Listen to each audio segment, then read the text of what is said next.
अस्सलाम वालेकुम नाज़रीन, प्रोग्राम क्लैश में खुशामदीद। मेरा नाम है आयशा यूसुफ। नाज़रीन, आज पीडीएम की स्टीयरिंग कमेटी का इजलास हुआ है। वैसे तो और भी बड़ी अहम खबरें हैं, बड़ी डेवलपमेंट्स आज के रोज़ होती रही हैं, लेकिन पीडीएम की स्टीयरिंग कमेटी का इजलास इसलिए अहम है कि 3 महीने बाद उन्होंने ऐलान किया है कि उन्होंने महंगाई मार्च करना है। सवाल ये है कि 3 महीने बाद की तारीख जो है वो क्यों उन्होंने चूज़ की है। महंगाई जो है वो अभी है, आवाम को मुश्किलात अभी हैं। अगर महंगाई मार्च का नाम दिया गया है तो राइट नाउ इसी वक्त इस तरह की बातें की जाती हैं कि क्योंकि सर्दी बहुत ज़्यादा होगी, सर्दी का मौसम गुजर जाए या फिर हालात कुछ इस तरह से बन जाए। अब सवाल ये है कि क्या वो अपने आप को मोहलत दे रही हैं या फिर किसी और को मोहलत दे रही हैं, क्योंकि 3 महीने का वक्त है और शेख साहब ने आज ये फरमाया कि 3 महीने के अंदर या 3 या 4 महीने के अंदर इमरान खान साहब जो है महंगाई पर काबू पा लेंगे। अगर वो महंगाई पर काबू पा लेते हैं तो फिर पीडीएम के पास क्या बचेगा मार्च करने के लिए, इसके ऊपर आज हम बात करेंगे। दूसरी तरफ मुस्लिम लीग नून और पाकिस्तान पीपल्स पार्टी, ये दोनों जमातें जो कि एक साथ कुछ अर्सा कबल तक हमें नज़र आती थी, अब बयानबाजियाँ कुछ इस तरह की हो रही हैं दोनों जमातों की तरफ से कि लगता है कि राहें बहुत जुदा होती जा रही हैं। कल आसिफ अली जरदारी साहब ने बड़ी सख्त बातें की हैं, उससे पहले बिलावल भुट्टो साहब ने जो पेशावर में जलसा हुआ था उसमें कुछ इस तरह की बातें की थी, जिससे नज़र आ रहा था कि अब इनका साथ जो है आगे चलकर मुश्किल नजर आ रहा है। ये हमारा अगला टॉपिक होगा। फिर इस्लामाबाद हाई कोर्ट में आज राना शमीम के एफिडेविट से मुतालिक केस की समाअत हुई है, उस पर हम बात करेंगे। और आखिर में चेयरमैन नैब आज पेश हुए हैं पब्लिक अकाउंट्स कमेटी के सामने। उनसे क्या सवाल हुए, सहाफ़ियों ने क्या सवाल किया, उन पर इल्ज़ाम क्या लगा, इस पर बात करेंगे। हमारे जो मेहमान हैं उनका मैं तारुफ करवा देती हूँ। हमें आज ज्वाइन करेंगे हाफिज़ हमदुल्ला साहब, रहनुमा JUIFA और तर्जुमान PDM भी हैं, ये हमारे साथ मौजूद होंगे। रहनुमा तहरीक इंसाफ सेनेटर डॉक्टर ज़रक़ा तैमूर साहिबा ने हमें ज्वाइन किया है। Senator Sabir Baloch Pakistan Peoples Party के रहनुमा आज हमारे साथ मौजूद होंगे और राना एहसान अफजल रहनुमा मुस्लिम लीग नून हमें ज्वाइन करेंगे। हाफिज़ हमदुल्ला साहब जो हैं वो अभी मेरे ख्याल से हमारे साथ मौजूद नहीं है, तो आगाज़ जो है वो मैं कर लेती हूँ राना एहसान अफजल साहब आपसे। राना साहब, पीडीएम का जो इजलास हुआ कल, सरबराही इजलास, उसमें ये हम लोग तवक्को कर रहे थे कि कोई बड़ा फैसला सामने आ सकता है, क्योंकि मौलाना फजल रहमान ने अल्टीमेटम दिया था पीडीएम में शामिल जमातों को कि इस्तीफ़े जो हैं वो रखे जाएं, उसके बाद ही हम धरने का या लॉन्ग मार्च का फैसला करेंगे। लेकिन उसके बाद जब मीडिया टॉक हुई तो उसमें ये कहा गया कि इस्तीफ़े अभी नहीं हैं और इस्तीफ़े कब देने हैं ये हम बाद में फैसला करेंगे, लेकिन महंगाई मार्च हम करने जा रहे हैं। तो सबसे पहले तो ये बताइए कि इस्तीफ़ों का मामला है क्या। पहले आप लोग ऐलान करते हैं कि हम इस्तीफ़े देंगे, उसके बाद पीछे हट जाते हैं, फिर खबरें आती है कि नून लीग के अंदर आपसी इख्तलाफात इस्तीफ़ों को लेकर बहुत ज़्यादा हैं। प्रॉब्लम है किधर? बिस्मिल्लाहिर्रहमानिर्रहीम, बहुत शुक्रिया आयशा। इस्तीफ़े जो हैं सारी पीडीएम जमातों के, वो पीडीएम के पास जमा हैं और जब भी पीडीएम चाहे उसको वो यूज़ कर सकते हैं। देखिए, इस्तीफ़ों का मामला बड़ा है। अगर सारी ऑपोजिशन यकजहत होकर इस्तीफे दे तो बड़े मानी खेज इस्तीफे होते हैं। जब सारी ऑपोजिशन में कहूं तो उसके अंदर पीपल्स पार्टी और सारी जितनी भी जमातें हैं, लेकिन अगर आधी जो है वो ऑपोजिशन इस्तीफे दे तो शायद वो जो हमारा टारगेट है इस्तीफे दे के हुकूमत को गिराने का, वो शायद इतना फाल ना हो। तो ये टॉपिक भी अंडर डिस्कशन है। लेकिन अगर पीडीएम समझेगी कि नहीं हमने इस्तीफे देने हैं तो वो सब जमातों ने जमा कराया। और मैं समझता हूं कि ये जो अभी 23 मार्च का ऐलान है, ये बहुत बड़ा ऐलान है। सारा मीडिया, सारा पाकिस्तान यही सवाल पूछता था कि कब होगा कब होगा। तो अब हमने जो है वो अनाउंस कर दिया है कि महंगाई मार्च होगा। राना साहब, कल के इजलास की जो इत्तलात आई थी वो ये थी कि मौलाना फजल रहमान साहब नाराज भी हो गए थे कि अगर आप लोगों ने इस्तीफे नहीं देने हैं तो फिर मैं सरबराही छोड़ देता हूं पीडीएम की। तो क्या उनको कन्विंस कर लिया आप तमाम जमातों ने, या फिर ये कोई और हिकमत अमली है? देखिए, मैंने आपको इस्तीफों का जो पूरी जो लॉजिक है या जो डिबेट है वो मैंने आपको बताई कि वो क्या है। और लेकिन उसके बावजूद जितनी जमातें हैं पीडीएम की, उन्होंने अपने इस्तीफे जमा कराए हुए हैं। लेकिन देखिए पॉइंट क्या है, इस्तीफे अगर डिवाइडेड ऑपोजिशन इस्तीफे देती है तो सब लोग कहेंगे कि आधी ऑपोजिशन तो जो है वो इस चीज के अंदर शामिल ही नहीं है, और ये तो जो है वो आधी ऑपोजिशन इसमें शामिल नहीं है या पीपल्स पार्टी नहीं शामिल, तो फिर हुकूमत चल सकती है। तो वो अगर पूरी ऑपोजिशन पार्लियामानी जमहूरियत में अगर पूरी ऑपोजिशन माइनस हो जाए तो वो तो एक बहुत बड़ा धक्का है। ठीक है, यानी आप कह रहे हैं कि डिवाइडेड ऑपोजिशन अगर इस्तीफे देती है, एक जमात दे दे बाकी जमातें ना दे, तो फिर उसका कोई फायदा नहीं है। हाफिज अब्दुल्ला साहब ने हमें ज्वाइन कर लिया है। अस्सलाम वालेकुम सर।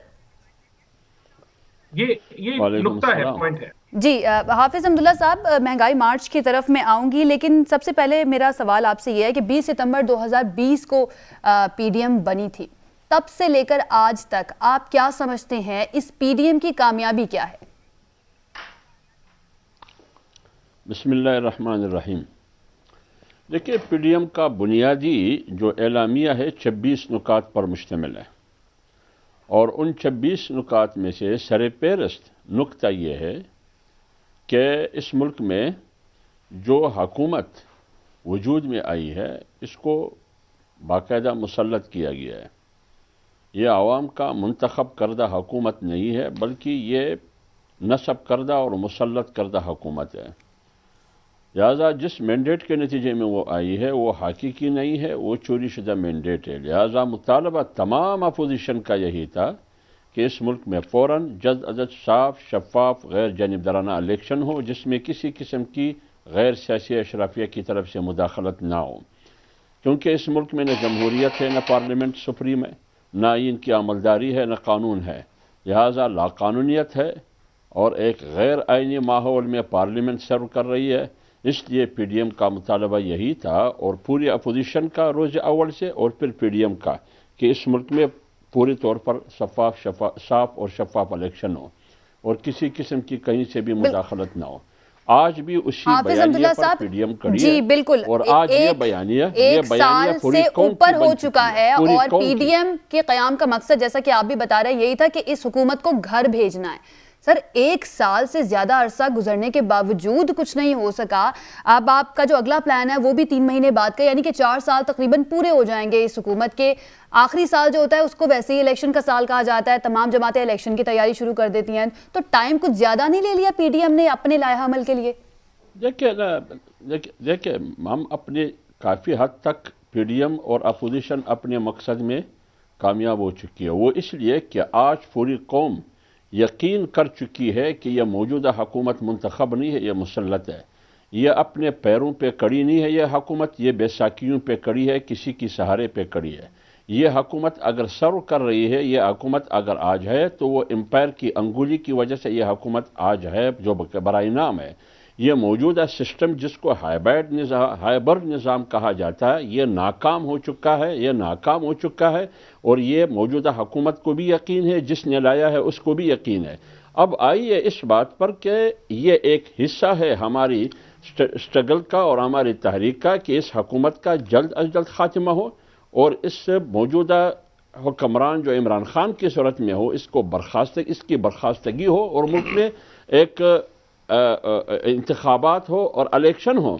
लेकिन फ़र्ज करे इसमें हम उस हद तक कामयाब नहीं हुए कि उसको हटाया जा सके, लेकिन यहाँ तक हम कामयाब हुए हैं कि ये यकीन है आवाम को भी और हुकूमत को भी और लाने वालों को भी कि हमारा मुहरा नाकाम है। अच्छा, हाफिज अब्दुल्ला साहब, हुआ है कि मुहरा नाकाम। अब मार्च जो है, महंगाई मार्च में होने जा रहा है, यानी कि अभी भी 3 महीने बाकी हैं। जो मेरा पहला सवाल था कि 4 साल जो हैं तकरीबन पूरे हो चुके हैं, हो जाएंगे तब तक इस हुकूमत के, और उसके बाद कुछ ही अरसा रह जाएगा इलेक्शन में। अगर आप समझते हैं कि अवाम आपकी बात जो है वो मान चुके हैं, और आप जो कह रहे हैं इस हुकूमत के बारे में वो भी अवाम को पता है, तो फिर इलेक्शन का इंतजार कर लेते हैं। अवाम को फिर क्यों परेशान करना इतने कम अरसा पहले जब इलेक्शन होने वाले हैं? देखिए आयशा बीबी, बात यह है कि मैं एक दलील आपको देता हूं कि अवाम पीडीएम के साथ है। इस मुल्क में इस 3.5 या 4 साल में जितनी बाई इलेक्शन हुई है, एक के अलावा बाकी सारे बाई इलेक्शन अपोजिशन की जमातें जीत चुकी है। बलोचिस्तान में JUI की एक नशिस्त थी, वो जीत गई। इसी तरह पंजाब में जितनी भी बाई इलेक्शन हुई है उसमें से एक के अलावा बाकी सारे PMLN जीत गई। अभी 133 भी आपके सामने 133। तो इसलिए हुकूमत पर कौम का कोई एतमाद नहीं है। जब नहीं है तो कौम की आवाज़ अगर आज है, अगर सदा है, तर्जुमान है उन कौम की उमंगों का, तो वो सिर्फ और सिर्फ पीडीएम है। अब आइए इस बात पर कि इमरान खान को हटाना, बर्खास्त करना, ये वाकई हमारे मकासद में से एक मकसद है, लेकिन तहरीक जब चलती है तो इसका मतलब ये नहीं है कि हम पूरे मकासद में कामयाब होंगे। लेकिन इतना हम ज़रूर कामयाब हो गए कि मुहरा नाकाम है, मुसल्लत करदा हुकूमत नाकाम है और मईशत आपके सामने उसकी तबाही और आवाम बेरोज़गारी की सूरत में, महंगाई की सूरत में आवाम चीख रही है, आवाम रुल रही है। जब ये सूरत हाल आपके सामने हो, फिर आप मुझे बताइए, आवाम के सामने और इनके लाने वालों के सामने दो ऑप्शन है, या तो पाकिस्तान को बचाना होगा या इमरान खान को बचाना होगा। ठीक है, ठीक है। हाफिज अब्दुल्ला साहब, आपका पॉइंट आ गया। पाकिस्तान को बाकी मेहमान भी है, उनको भी शामिल गुफ्तगू करते हैं। साबिर साहब, मौलाना हाफिज अब्दुल्ला साहब जो हैं वो तो कह रहे हैं कि अवाम पीडीएम के साथ है। क्या पीपल्स पार्टी है पीडीएम के साथ या फ्यूचर में होगी अगर ये महंगाई मार्च किया जाता है तो? वैसे लग नहीं रहा, कल आसिफ जरदारी साहब ने जो बातें की हैं उसके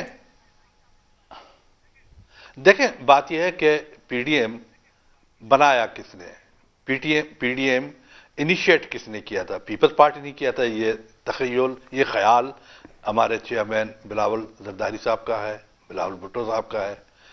बात बेसिकली ये नहीं है, जो चीजें तय हो चुकी थी बिगिनिंग में, शुरू में, इस्तीफों की बात करें या धरनों की बात करें या आप और किसी किस्म की एजुटेशन की बात करें, ये मामला तो सब तय थे वहां पे।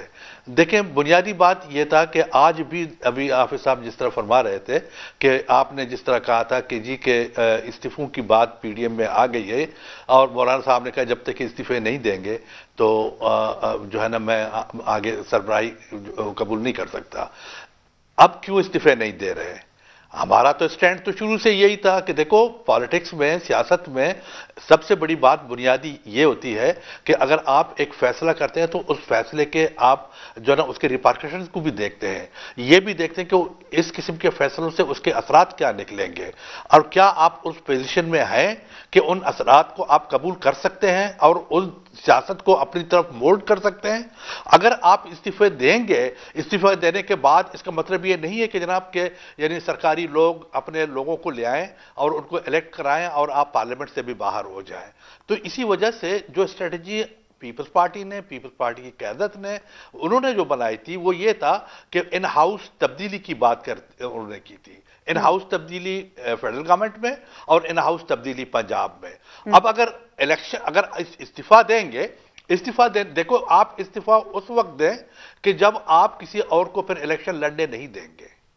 क्या आप इस पोजीशन में आए कि आप किसी को इलेक्शन लड़ने नहीं देंगे या आप जो है ना चीजों को प्लेट में डाल के अब तो पीपल्स पार्टी जो कह रही थी शुरू में उसी पर आ चुकी है ना पीडीएम, तो क्या अब कोई चांस है कि पीपल्स पार्टी पीडीएम के साथ मिल जाए जाकर?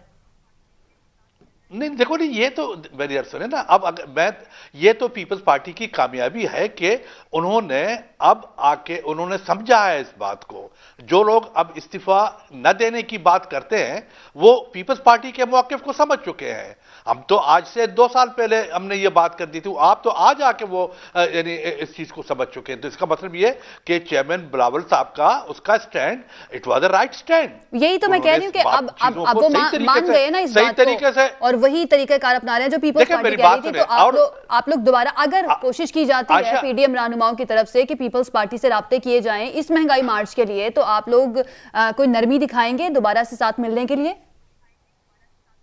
देखें आशा, बात यह है, मैं आपको अर्ज कर लूं, एक बात जो आपने हाफिज साहब से ये पूछा था कि जी कि आप इंतजार करें, अब तो 1.5 साल हो गए हैं, 1.5 साल के बाद जो है ना इलेक्शन हो जाएंगे, अब क्यों ये कर रहे हैं, अब क्यों वो कर रहे हो। बात बेसिकली ये नहीं है। सियासत में, पॉलिटिक्स में एक एक लम्हे की बात होती है। मुल्क का मफाद एक एक लम्हे उसमें बड़ा काउंट करता है। आप 1.5 साल तो बहुत बड़ी बात होती है, इस किस्म की हुकूमत में तो 1.5 घंटा जो है ना सब्र करना एक लम्हा बड़ा काउंट करता है। इसीलिए तो हम कह रहे हैं कि 3 महीने बाद की तारीख क्यों दी गई है, फौरी तौर पर क्यों नहीं किया जाता? आवाम तो अभी मुश्किल में है ना। ठीक है, डॉक्टर साहिबा को भी शामिल गुफ्तगू कर ले। साबिर साहब, डॉक्टर साहिबा, इस्लामाबाद आने का ऐलान कर दिया है पीडीएम ने और 23 मार्च की तारीख जो है अब उसके ऊपर तनाज़ा शुरू हो गया है। क्या मसला है अगर 23 मार्च को आ जाती है पीडीएम या अपोजिशन जमाते इस्लामाबाद? बिस्मिल्लाहिर्रहमानिर्रहीम जी, बात यह है जी कि पीडीएम पाकिस्तान डिप्रेसिव मूवमेंट बन चुकी है। यहाँ पे वो सारे सियासी बेरोजगार जिनके पास अब जिनकी दिहाड़ी नहीं लग रही, वो इस वक्त परेशान है कि किस तरह से अपनी सियासत को और अपने आप का कोई जवाब बनाएं। क्योंकि देखिए, ये सब वो लोग हैं जो हुकूमत में बहुत दफ़ा रह चुके हैं और इन्होंने पाकिस्तान को कुछ डिलीवर नहीं किया सिवाय ज्यादती अपनी अमारत, ज्यादती जायदादें, और पाकिस्तान को खोखला करके छोड़ के गए हैं ये लोग। इनको हुकूमत चाहिए, इनको मिनिस्ट्री चाहिए, इनको कुर्सियां चाहिए, इनको गाड़ियां चाहिए, और इसके अलावा इनका कोई इंटरेस्ट नहीं है। अगर पीडीएम के लोग किसी तरह से भी अवाम में या पाकिस्तान के लिए इंटरेस्टेड होते तो इन्होंने आज तक जितनी कुर्सियां इन्होंने ऑक्यूपाई की हैं, जितने इन्होंने मिनिस्ट्रियां ली हैं, उनकी अगर इनकी एक अकाउंटेबिलिटी हो जाए, दो दो सवाल सिर्फ इनसे पूछे जाए कि आपने उन मिनिस्ट्रियों में क्या डिलीवर किया, आपने उन हुकूमतों में क्या डिलीवर किया, तो इनके पास कोई जवाब नहीं है। इनके पास क्या कोई जवाब है कि पाकिस्तान को जिस दाने पे ला के खड़ा किया हुआ है उसका इनके पास कोई सोल्यूशन है? इनके पास सवाए प्रॉब्लम्स के और कुछ नहीं है। और ये 23 मार्च की डेट इन्होंने क्यों दी है? इन्होंने जनवरी की डेट क्यों नहीं दी? इन्होंने दिसंबर 31 की डेट क्यों नहीं दी? मौसम भी अच्छा है, महंगाई भी है, मसले भी सारे हैं, और ये कह रहे हैं कि ये तो वैसे ही जीते हुए हैं हर जगह से। डॉक्टर साहिबा, यानी आप मान रही हैं ना कि महंगाई है? आप मान रही हैं कि महंगाई है? मेरी बात सुनिए, दुनिया में महंगाई है आयशा बीबी, पूरी दुनिया में महंगाई है। मैं मान नहीं रही, दुनिया मान रही है। सप्लाई चेन की डिसरप्शन है। 100 साल में एक दफा कोविड आया है। ये एक बहुत बड़ी क्राइसिस है जो पूरी दुनिया में महंगाई है, हमने मान लिया। इस वजह से पाकिस्तान में महंगाई है, लेकिन दुनिया में जब पेट्रोल सस्ता होता है तो फिर उसके असरात पाकिस्तान में क्यों नहीं नजर आते हैं? मैंने आपकी बात सुनने के बाद आपसे सवाल किया डॉक्टर साहिबा। बात कंप्लीट करने देना। देखिए, बात सुने, रीजन में आप अभी भी ग्लोबल, अगर आप रीजनल मवाजना करें तो हिंदुस्तान से पाकिस्तान बेहतर है। इस वक्त हमारी जो जीडीपी टू डेट रेशो है, पाकिस्तान ने 2019 और 20 से 87% से 2021 में 83% पे आया है। इंडिया की टोटल जो ग्रोथ हुई है वो 0.2% हुई है 2020 और 2021 में। पाकिस्तान ने पिछले साल कोविड में 0.5% ग्रोथ दिखाई थी और अभी 3.9%। ये अनहर्ड ऑफ है। पाकिस्तान ने कोविड में 10.5 करोड़ वैक्सीन लगवाई हैं। अमेरिका 5%, 10% से आगे नहीं जा सका। आप अंदाजा नहीं कर सकते इस वक्त कि किस कदर कामयाबी है इस वक्त मुल्क को। जो स्टेप्स लिए गए हैं, दुनिया में इकोनॉमिस्ट मैगजीन ने पाकिस्तान को कोविड में अमंग्स द टॉप 3 पहले किया और फिर फर्स्ट पे किया।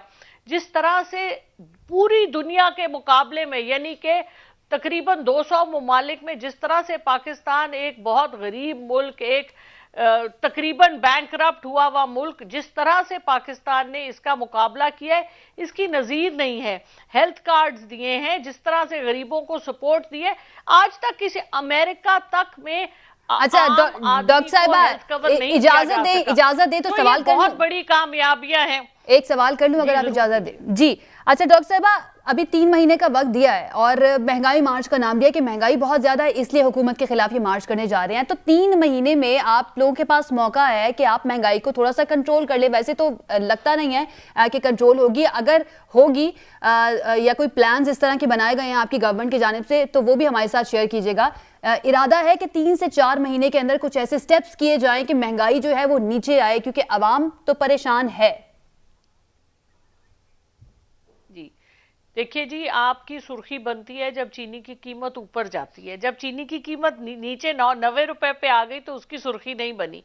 तो जो आप even Pakistan bureau of statistics की आप नंबर्स देख लीजिए, कंट्रोल हुआ है। और जो आपकी सब्जी और फल है, मैं क्योंकि डॉक्टर भी हूं, मैं आपको ये भी बताना चाहूंगी कि सब्जी आप इदारा शुमारियात की बात कर रही हैं। नवंबर के महीने में 21 माह की सबसे ज्यादा महंगाई रिकॉर्ड की गई है, 11.5। जी 21 माह की इसलिए क्योंकि कोविड के बाद तो ये सबसे महंगा ही वक्त है ना। और ये दुनिया में, अमेरिका में 9% इंक्रीज हुआ है, यूरोप में भी 20% तक इंक्रीज किया है। तो पूरी दुनिया में सप्लाई चेन डिसरप्शन हुई है। और आपको पता है कि चाइना और अमेरिका की ट्रेड वॉर चल रही है, जिसकी वजह से जो कंटेनर्स हैं उनका जहां $3,000 उनका किराया होता था, $18,000 पे चला गया। इसलिए ये सही वक्त है कि पाकिस्तान के लोग अपना फल अपनी सब्जी खाएं। गाजर अभी भी आपको 40 रुपए मिल जाती है, प्याज भी आपको इसी तरह मिल रहा है। जो पाकिस्तान में चीजें उगती हैं उनको खाएं, बाहर से आई हुई चीजों को रिजेक्ट कीजिए। और वैसे भी सेहत के लिए जो हम इंपोर्टेड तेल खाते हैं, जो हम इंपोर्टेड चीजें सारा वक्त इस्तेमाल करते हैं, इंपोर्टेड पाउडर्ड मिल्क, ये हमारी सेहत के लिए बहुत मुज़िर हैं। तो सेहत, आपको पता है इस वक्त दुनिया में एक क्राइसिस न्यूट्रिशन की भी है। फूड सिक्योरिटी का बहुत बड़ा इशू है पूरी दुनिया में, क्योंकि जो अशियाए खुर्दो नोश है वो इस कदर जाली हो चुकी हैं कि उनकी वजह से डॉक्टर साहिबा मुख्तसरन ये बता दीजिएगा, फिर अपने अगले मेहमान की जाने मैंने बढ़ना है कि अगले 3 महीने में अवाम उम्मीद रखे कि थोड़ी सी महंगाई नीचे आएगी, या कोई ऐसे पैकेज जो है वो हुकूमत की तरफ से दिया जाए अवाम को? शौकत तरीन साहब ने भी इसके बारे में पूरा स्टेटमेंट दिया है कि ये चीजें अब आहिस्ता आहिस्ता कम होंगी, डॉलर की कीमत भी बेहतर होगी। You have to give it little time. ठीक है, ठीक हो गया। राना एहसान साहब, बेहतरी आएगी। राना एहसान साहब आपकी तरफ में आऊंगी, लेकिन उससे पहले एक शॉर्ट मैंने आपको सुनवाना है। पीपल्स पार्टी साबिक और पीपल्स पार्टी के को चेयरमैन जो है आसिफ अली जरदाई साहब का, उन्होंने कल क्या कहा है अपने कारकुनों से खिताब करते हुए, पहले वो सुनते हैं, फिर इस पर सवाल करूंगे आपसे। हर जगह पे हम इनसे लड़ेंगे, हर मोहल्ले में इनसे लड़ेंगे, इसलिए कि पाकिस्तान के ये खिलाफ, ये मेरी धरती के खिलाफ हैं। जो इस धरती में नहीं मरना चाहता उसको क्या मसला है? जी राना एहसान साहब, आपने सुना जरदाई साहब ने बड़ा सख्त बयान दिया है, जो इस धरती पर नहीं मरना चाहता उसका तो इस मुल्क में फिर कुछ भी नहीं है। मैं सिर्फ कुछ थोड़ा सा फैक्ट चेक्स आपको देता हूं, फिर मैं इस सवाल के ऊपर जरूर मैं कमेंट करूंगा। महंगाई पूरी दुनिया में है, लेकिन पाकिस्तान में दुगनी महंगाई है। प्लीज आप जो फैक्ट्स एंड फिगर्स हैं उनको मिसकोट मत करें। इस पूरे खित्ते में 4 से 5% इन्फ्लेशन है और पाकिस्तान में 11 से 12% के दरमियान में इन्फ्लेशन है। जो नवंबर के फिगर आए हैं, पाकिस्तान पूरी दुनिया में तीसरा महंगा तरीन मुल्क है और इस खित्ते में नंबर 1 पे महंगाई के ऊपर। कहाँ के फिगर्स हैं? कहाँ के फिगर्स हैं? क्योंकि जो मेरे पास फिगर्स हैं वो ये नहीं कह रहे। आप मुझे रेफरेंस कोट कीजिए, आप रेफरेंस कोट कीजिए ना। मैंने आपकी बात रेफरेंस मुझे आप स्पीक नाउ। ठीक है, बोले। Talk in your turn. आप अपनी बारी में बात कीजिए। Speak but give your reference, give your reference. देखिए, दूसरा ये तो आप छोड़ दें कि ये जो बातें कर रहे हैं आप, ये दुनिया के फिगर्स आप चेक करेंगे तो आपको पता चल जाएगा। Now coming back to your question, देखिए बहुत अच्छी सियासत कर रही है पीपल्स पार्टी के, अपनी एक हार को एक अच्छे तरीके से पैकेज कर रही है कि जी हमने वोट बड़े अच्छे ले लिए। ये जो इलेक्शन था ये पीएमएलएन वर्सेस सारी जमातें था और इसमें जो टीएलपी के वोट हैं वो भी पीपल्स पार्टी को पड़े, बाकी भी जमातों ने। जो पीटीआई के स्पोक्स पर्सन है पंजाब के, उन्होंने कहा कि जी ये बुग़्ज़ पीएमएलएन का वोट पड़ा पीपल्स पार्टी को। तो ये सारी चीजें मिलके इनको ये पड़ गया। फिर दूसरी चीज ये कि इनकी पूरी काबीना सिंध से आई हुई थी, इनके साबिक वजीर आजम पीटीआई का वोट भी पड़ा है पीपल्स पार्टी को। सारा वोट पड़ा और फिर दूसरा पैसा बेइंतहाशा चला। लेकिन इस सब चीजों के बावजूद हम इनको वेलकम करते हैं। ये अपनी काविश करें, कोशिश करें, हमें कोई फिक्र नहीं है। ये वन वे इलेक्शन था, पीपल्स पार्टी ने अपनी पूरी जान मारी और फिर भी वो हार गए, तो हम सैटिस्फाइड हैं। लेकिन कामयाबी तो है ना उनकी। 5,500 वोट से वो तकरीबन 33,000 वोट पर पहुंच गए इस इलेक्शन में। सिर्फ आपकी तरफ देखें तो आपका वोट तो आधा हो गया, 90,000 से 46,000। उनका वोट आप देखें कहां तक पहुंच गया, तो उनका खुशी मनाना तो बनता है। देखिए, हमारा वोट पहले हमने 48% वोट लिया था पिछले जनरल इलेक्शन के अंदर। टोटल जो वोट पड़ा था उसका 48% लिया था। इस दफा वोटर टर्नआउट कम था, हमने 53% वोट लिया जो टोटल कास्ट हुआ। तो इन परसेंटेज हमारा वोट बढ़ा 5% में। पीपल्स पार्टी का वोट इंक्रीज हुआ। उसी की मैं आपको बता रहा हूं कि it was PMLN versus all the remaining parties, plus हमारी जंग पैसे के साथ थी, वो भी हम जीते।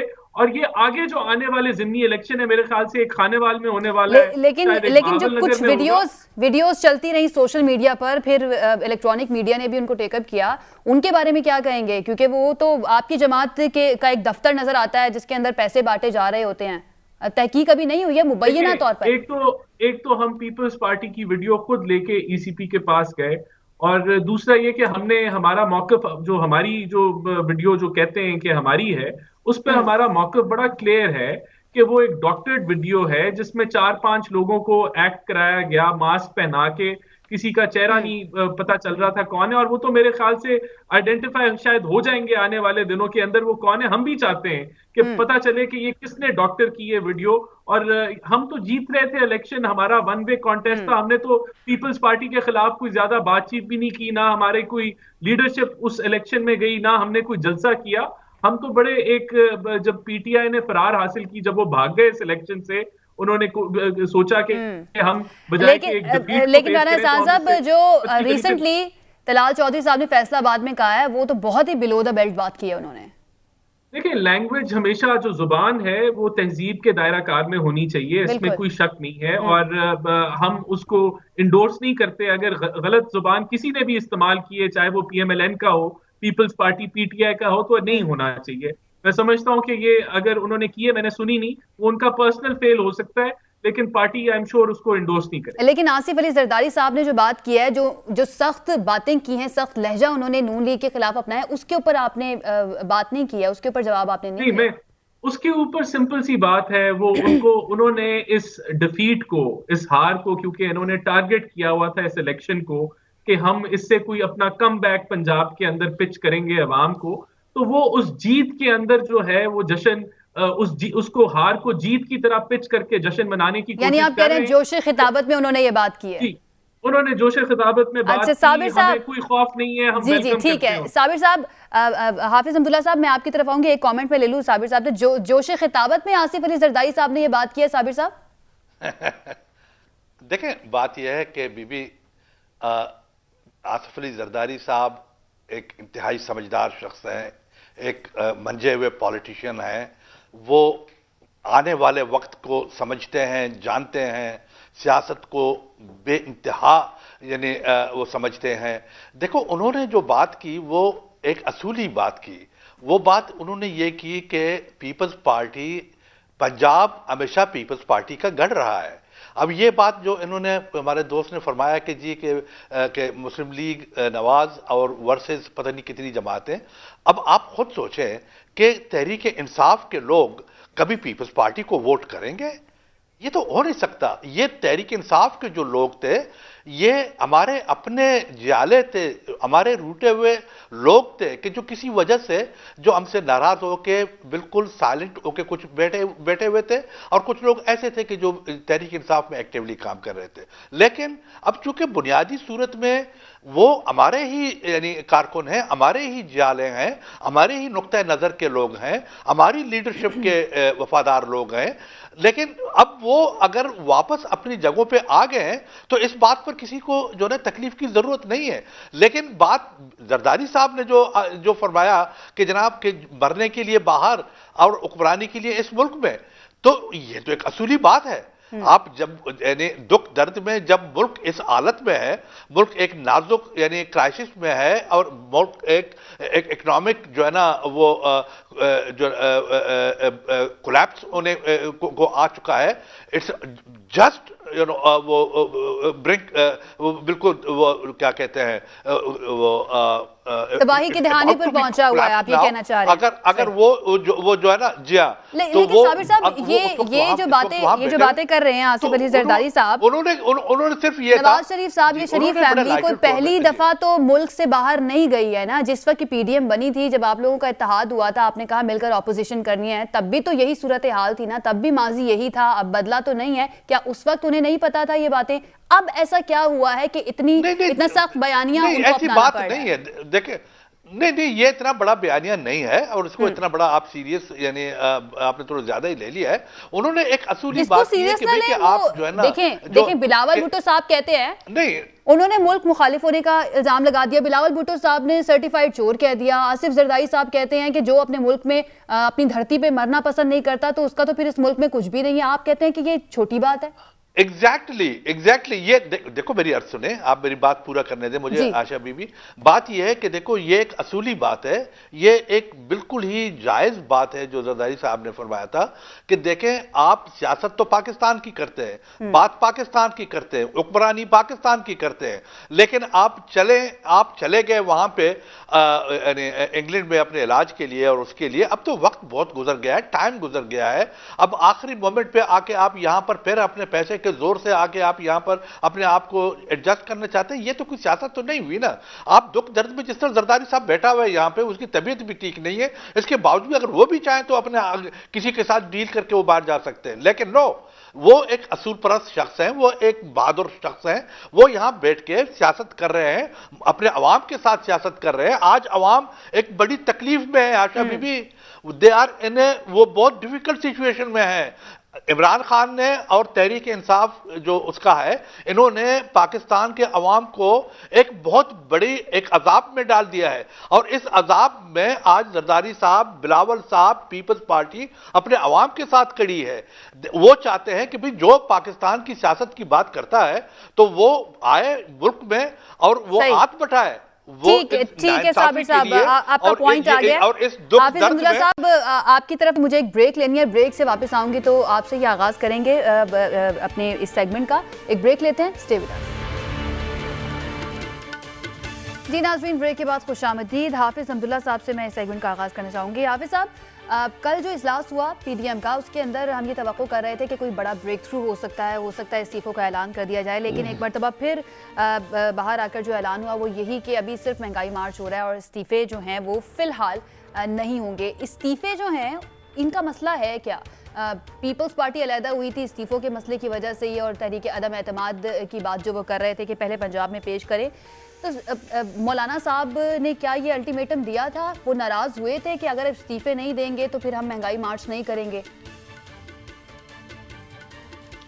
देखिए ऐसा बात यह है कि पहले तो मैं इसकी वजाहत करूं कि ये नौबत कतन नहीं आई है कि मौलाना साहब पीडीएम की सदारत और सरबराही से दस्तबरदार होने का उन्होंने इंदिया ज़ाहिर की हो, या वो गुस्से में आकर या नाराज़ होकर पीडीएम की सरबराही और सदारत से मुस्ताफ़ी होने का उन्होंने धमकी दी हो या नाराज़गी का इजहार किया हो। यह ख़बर बिल्कुल दुरुस्त नहीं है, ये बिल्कुल खिलाफ वाक़या और गलत है।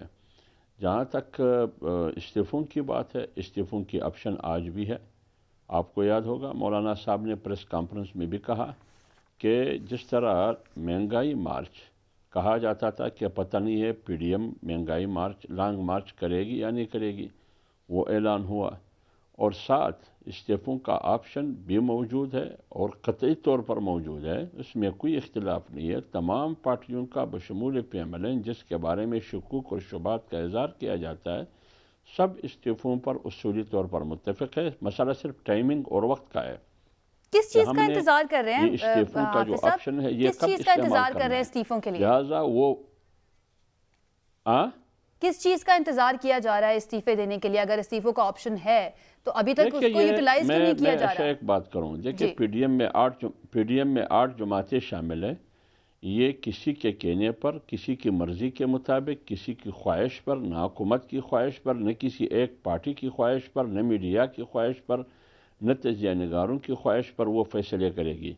वो हालात को देखकर, वक्त को देखकर कि वक्त का तकाजा है आज इस्तीफ़ों का ऑप्शन इस्तेमाल करने का और उसका मुअस्सर नतीजा बरामद होगा, उसी वक्त फिर ये ऑप्शन पीडीएम अपनी मर्जी के मुताबिक, टाइमिंग के मुताबिक इस्तीफ़ों का ऑप्शन इस्तेमाल करेंगे।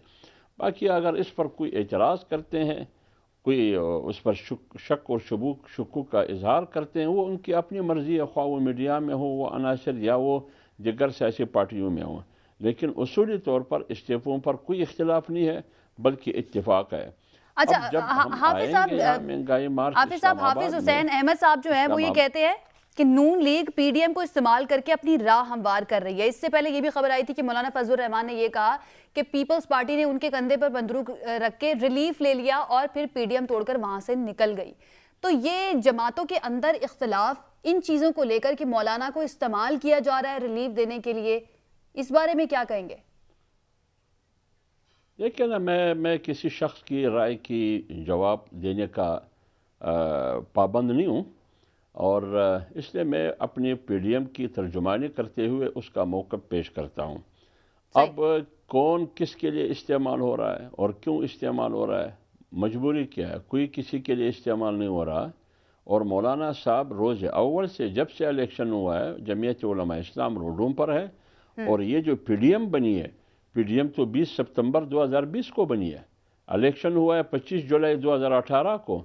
वहाँ से लेकर 20 सितंबर 2020 को जब पीडीएम वजूद में आई, उस दरमियानी जो वक्फा था उधर तो जमीयत उलमा इस्लाम तनहा रोडों पर थी। वो किसके लिए जमीयत उलमा इस्लाम रूल कर रही थी, एहतजाज कर रही थी, रोडों पर थी। और आज़ादी मार्च 10-15 मिलियन मार्च वो किस मकसद के लिए थी। लिहाजा ये पहली दफ़ा पीडीएम की तहरीक नहीं बनी है। हर डिक्टेटरशिप के खिलाफ, ख्वाह वो अयूब हो, व जनरल याया हो, ज़ियाउल हक हो, मुशर्रफ हो, उसके खिलाफ एक सियासी इत्तेहाद बनी है। आज भी इस मुल्क में जमहूरी हुकूमत नहीं है, नीम मार्शल है इस मुल्क में, गैर एलानिया मार्शल है इस मुल्क में, न कोई जमहूरियत है, न कोई पार्लियामेंट है, न कोई आइन है। पीडीएम का बुनियादी मकसद ये है कि इस मुल्क में आइन की अमलदारी हो, पार्लियामेंट सुप्रीम हो और आवाम ठीक है, आपका पॉइंट आ गया। और ये उस वक्त मुमकिन हो जब आमीन की अमलदारी हो। डॉक्टर साहिबा, आपको एक शॉर्ट में सुनवाना चाहूंगी। तलाल चौधरी साहब कुछ कह रहे थे आपकी जमात जो रुकन है, जो रहनुमा है, उनके बारे में। जी डॉक्टर साहिबा, सुना आपने, तलाल चौधरी साहब कह रहे हैं कि 1 दर्जन से जायद लोग ऐसे हैं पाकिस्तान तहरीक इंसाफ के जो उनके साथ राब्तों में हैं, टिकट मांग रहे हैं उनकी, और ये कह रहे हैं कि आप हमसे जो चाहे करवा लें, ये ईवीएम की कानून साजी जो हुई है हम इसको भी रिवर्स करवा देंगे। क्या कहिएगा? जी, मैं यही कहूँगी कि तलाल चौधरी साहब तो अपने पिछले रिसेंटली किए हुए काम और मार कुटाइयाँ, पता नहीं क्या कुछ स्कैंडल्स थे जिनके बारे में बात करना अच्छा भी नहीं लगता, लेकिन उनकी बात की क्या क्रेडिबिलिटी है? मेरा नहीं ख्याल उनकी बात की कोई क्रेडिबिलिटी है, क्योंकि वो तो ज़बान का इस्तेमाल जिस तरह से करते हैं वो कोई मुस्तनद तरीका नहीं है। लेकिन अगर उनके साथ सियासत में कुछ भी हो सकता है तो वो बताएं लोगों के नाम, हमें कोई प्रॉब्लम नहीं है। इधर लंबी लाइनें लगी हुई हैं लोगों की ज्वाइन करने के लिए, तो जरूर लेके आए। और सियासत एक खुला मैदान है, जिसने जहां जाना है उनको दरवाजे खुले होते हैं, आने के भी, जाने डॉक्टर साहिबा, एक सेकंड, ये राना एहसान साहब भी फैसलाबाद से ही हैं, इनसे जान लेते हैं कि ये कौन लोग हैं जिनकी बात कर रहे हैं तलाल चौधरी साहब। जी राना एहसान साहब, कौन लोग हैं ये, नाम आपको पता है जो नून लीग के साथ राब्ते में है? जी बिल्कुल, हमें फैसलाबाद से भी हैं लोग, और इसमें कोई शक नहीं है कि ये 20 से जायद जो है हुकूमती पार्लियामेंटेरियंस हैं, जो MNAs हैं, जो मुख्तलिफ जो है टाइम में पार्टी के साथ राब्ते में रहे, और ये टिकट मांग रहे हैं। ये हमारी पार्टी जो है वो उनको रोक के बैठी है, जो कोई कमिटमेंट नहीं कर रही और शायद ना ही करे, क्योंकि मैं समझता हूँ कि आप लोग नाम तो सामने लेकर आए ना, ये तो आपका जो अपना कॉज है जिसके लिए आप जिद्दोजहद कर रहे हैं, आप तो दिखा सकते हैं कि देखें भाई इनके अपने लोग इन्हें छोड़कर जा रहे हैं, ये तो आपके लिए फायदेमंद नहीं होगा। देखिए, कोई भी आगे जो मूव है वो पीडीएम के प्लेटफॉर्म से जो है, जब इजाजत मिलेगी या कंसेंसस के साथ उस जो है कोई फैसला होगा तो हम आगे बढ़ेंगे। इन हाउस चेंज का ऑप्शन अवेलेबल है, वो तो पंजाब में भी अवेलेबल है, यहाँ नेशनल असेंबली में भी अवेलेबल है, लेकिन जो भी लाएमल आगे का है वो पीडीएम का प्लेटफॉर्म डिसाइड करता है। और हम नहीं समझते कि अब जब वो प्लेटफॉर्म अवेलेबल है तो हम कोई अपनी अलहदा कोई जो है वो गेम है, और हमारा कोई ख्वाहिश नहीं है कि हम जो है वो पंजाब की हुकूमत ले लें और इक्तदार में आके बैठ जाएं, या जो है वो हम नेशनल असेंबली में जो है वो इस तरीके से जो है वो चेंज ले आए। हमारा जो मकसद है, जो 26 नुकात हैं, वो एक लॉन्ग टर्म एजेंडा है, और लॉन्ग टर्म भी है, शॉर्ट टर्म भी है। लॉन्ग टर्म यही है कि हम जो है तो यही एजेंडा है कि हुकूमत अपना वक्त पूरा कर ले। देखिए, नहीं, हम लोग जो है ना, जो असल में इशू ये है कि हम कोई खुफिया हाथों के साथ हाथ मिला के इक्तदार में आने के लिए नहीं, हम आना नहीं चाहते, और पीडीएम नहीं आना चाहती। पीडीएम जो है वो जमहूरी जो असूल हैं उनमें रहते हुए जो है वो खेलेगी, और यही वजह है शायद कि अब तक जो है वो हुकूमत नहीं गिरी। वरना तो ये ईवीएम का जो एपिसोड था वो पूरी कौम ने देखा कि किस तरीके से MQM और PMLQ जो थी उसको नहीं तो पीपल्स पार्टी जिस तरह से एक्टिव हो गई है पंजाब में, तो इनके पीछे भी आपको खुफिया हाथ समझते हैं? टारगेट कर लिया ना पीपल्स पार्टी ने पंजाब को। पीपल्स पार्टी को हम वेलकम करते हैं, वो पंजाब में और एक्टिव हो जाएं, हमें उससे कतन कोई खौफ नहीं है और कोई परेशानी नहीं है। ये एक इलेक्शन में इन्होंने जो ज्यादा वोट ले लिए उसकी वजूहत मैंने बता दी, अभी आगे भी जिमनी इलेक्शन आने, हम इनको वेलकम करते हैं, हम और मेहनत करेंगे, लेकिन इनकी दाल वहां नहीं गलने वाली, जो मर्जी ये कर लें, क्योंकि एकदम से जो है परफॉर्मेंस के बगैर, और यहाँ क्या इन्होंने किया है कुछ अरसे के अंदर, पिछला अभी मुझे याद है ये खुशाब में जिमनी इलेक्शन हुआ था, उसमें शायद 1200 वोट लिए थे, तो ये करें काबिश अपनी, इनको हम वेलकम करते हैं, हमें इनसे ठीक है। साबिर साहब, जिस तरह की बातें अब की जा रही हैं स्पेशली पीपल्स पार्टी की जानिब से, उससे तो यही नजर आ रहा है कि शायद ऑपोजिशन पीपल्स पार्टी जो है पीडीएम के साथ जाकर या नून लीग के साथ जाकर मिलकर ऑपोजिशन नहीं करेंगे। लेकिन इस सारी चीज़ों के दौरान हमने देखा है कि पार्लियामेंट में आप साथ होती हैं और हुकूमत को टफ टाइम भी वहां पर देती हैं, तो ये सिलसिला अब यहीं पर रुक जाएगा कि पार्लियामेंट में इत्तेहाद हो और बाहर आके आप अपनी अपनी सियासत करें, या फिर बिल्कुल इसी तरह से चलेगा जैसे अभी चल रहा है? नहीं, देखें, पीपल्स पार्टी एक अपोजिशन की पार्टी है, और हम ये भी यानी तवक्को रखते हैं कि मुस्लिम लीग या पीडीएम वो भी अपना किरदार अदा करेंगे अपोजिशन में। अब देखें, मैं आपको एक अर्ज कर लूं कि जहां तक पीपल्स पार्टी का ताल्लुक है, पीपल्स पार्टी अपने असूलों और अपने जो प्रिंसिपल्स हैं, और वो प्रिंसिपल्स के जो बहुत ही इंतहाई आला मकासद के लिए हैं, उन पर किसी किस्म की समझौता नहीं करेगी। और ये चेयरमैन बिलावल साहब का, जरदारी साहब का असूल नहीं है कि वो छोटी छोटी बातों पर, छोटी छोटी चीजों पर वो जो है ना वो अपना वो बदलें, अपने असूलों को बदलें, या अपनी स्टेटमेंट्स को बदलें, या अपने यानी उस मुद्दा को बदलें कि जो उन्होंने पहले दिया हुआ है। हम हर उस चीज का खैर मकदम करते हैं, चाहे असेंबली के अंदर हो या चाहे असेंबली के बाहर हो, कि जो एक कलेक्टिव जो है वो इंटरेस्ट के लिए हो, मुल्क की इंटरेस्ट के लिए हो, उस बात को हम मानते हैं, और उस बात को हम तो फिर कौमी सलामती कमेटी के इजलास में आप नहीं जाते? वो तो मुल्क के नेशनल इंटरेस्ट की बात है ना, उसमें क्यों नहीं जाते फिर आप लोग? नहीं, देखो, कौमी सलामती कौंसिल की आप बात करते हैं, मैं आपको एक बात अर्ज कर लूं पहले। बीबी आफिज साहब बैठे, आफिज साहब सलाम अलैकुम जी। अच्छा, तो मैं आपको एक बात अर्ज कर लूं कि जी नवाज, अल्लाह आपको खुश रखे, मेहरबानी। अच्छा, मैं आपको एक अर्ज कर लूं कि देखो, ये जो प्रेजेंट गवर्नमेंट है, इस हुकूमत का तो प्रॉब्लम यह है कि इसके साथ तो कहीं भी बैठा नहीं जा सकता, इसलिए कि ये सियासी लोग नहीं हैं। अच्छा, यानी नए चेयरमैन नैब की तैनाती के लिए भी फिर मुशावरत नहीं देखेंगे हम? ये मामला पार्लिमानी कमेटी में ही जाएगा?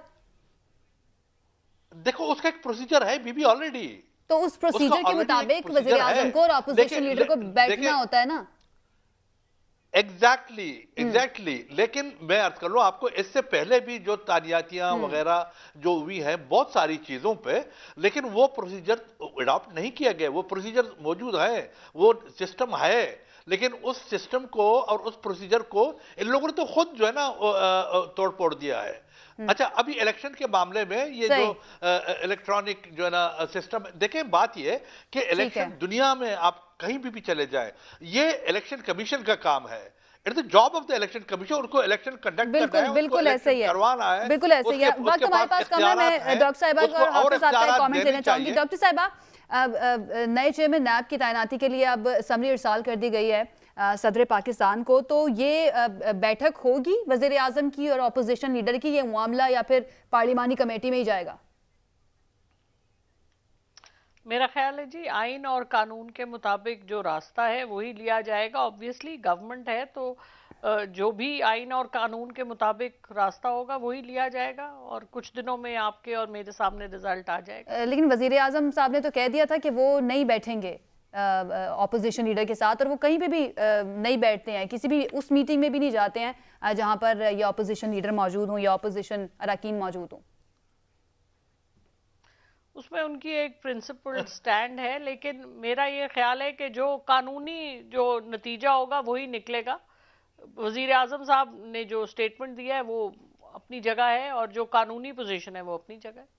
अच्छा, आप लोग मौजूदा चेयरमैन नैब जो हैं उनसे खुश तो हैं ना, क्योंकि आज वो पेश हुए थे तो उन पर जो है इल्ज़ाम लगा कि वो सेलेक्टिव एहतसाब कर रहे हैं, हुकूमती जो नुमाइंदे हैं उनको कुछ नहीं कहते, उनके रेफरेंसेस को नहीं छेड़ते, ऑपोजिशन के ऊपर जो है ना उनका बड़ा तगड़ा हाथ होता है। देखिए जी, मेरा ख्याल है कि हमें अब पाकिस्तान को 74 साल हो गए, हमें अब पर्सन के एक आदमी के बिहेवियर से आगे चल के इंस्टीट्यूशन की डिलीवरी के ऊपर बात करनी चाहिए। और अगर नैब क्या इंस्टीट्यूशन डिलीवर कर रहा है, अगर वो हुकूमत को पैसे दे रहा है, स्टेट बैंक में पैसे डाल रहा है, जो पैसे वो लोगों से ले रहे हैं, अगर उनकी अकाउंटेबिलिटी सिर्फ लोगों को हैरास करने और लोगों को जेलों में बंद करके उसके बाद उनको रिलीज करना है, तो फिर मुझे नहीं पता कितनी इफेक्टिव है नैब। क्योंकि मैंने नहीं देखा कि जिन लोगों को बहुत अरसे तक जेलों में रखा गया और हमारे बाकी जो कतगने हैं उनको आप अंदर उनको आप ले, तो मामलात तो काफी इधर गंभीर हैं। मैंने नहीं देखा कि कोई अकाउंटेबिलिटी हुई हो। बहरहाल ठीक है, आप भी यानी ये कह रही हैं कि आपको नहीं नजर आया कि कोई अकाउंटेबिलिटी हुई हो। आखिरी मेरा सवाल है हाफिज अहमदुल्ला साहब, आप नजर आइए तो मुझे बता दें। आप गवर्नमेंट है ना, आप गवर्नमेंट के रुकन है, तो मैं आपसे ही पूछूंगी, आप लोगों ने एहतसाब का नारा लगाया था। बहरहाल वक्त हमारे पास कम रह गया। हाफिज अहमदुल्ला साहब, आपसे मैं आखिरी सवाल करना चाहूंगी, आप लोग जा तो रहे हैं 23 मार्च को, वापस आने का कब इरादा है या फिर वहीं पे धरना देके बैठना आप लोगों ने? देखिए, हम ये फैसला कर चुके हैं पीडीएम के 23 मार्च को हमने इस्लामाबाद पहुंचना है। हमारी वापसी कब होगी, और ये इज्तिमा इंशाअल्लाह लाखों का इज्तिमा होगा, इसमें शिरकत हद से ज़्यादा होगी। वापसी कब होगी? जब ये पहुंच के, ये काफिले चारों सूबों से और पूरे मुल्क से पहुंच के इस्लामाबाद, फिर सरबराहों की और कायदीन की बैठक होगी। यानी जितने लोग होंगे वो देख के आप फैसला करेंगे कि अगर ज्यादा लोग हैं तो फिर धरना देकर बैठें? देखिए, जब वो पहुंच के फिर फैसला करेगी, अभी फैसला नहीं करेगी। अच्छा, जब वो पहुंच के फिर उसी वक्त की आदत बैठ के फैसला करेगी कि वो वापसी कब हो। ठीक है, बहुत शुक्रिया हमारे तमाम मेहमानों का हमें ज्वाइन करने के लिए। नाज़रीन, ये था हमारा आज का प्रोग्राम, हमें इजाजत दीजिए, कल एक मरतबा फिर से हाजिर होंगे। अपना ख्याल रखिए, अल्लाह हाफिज़।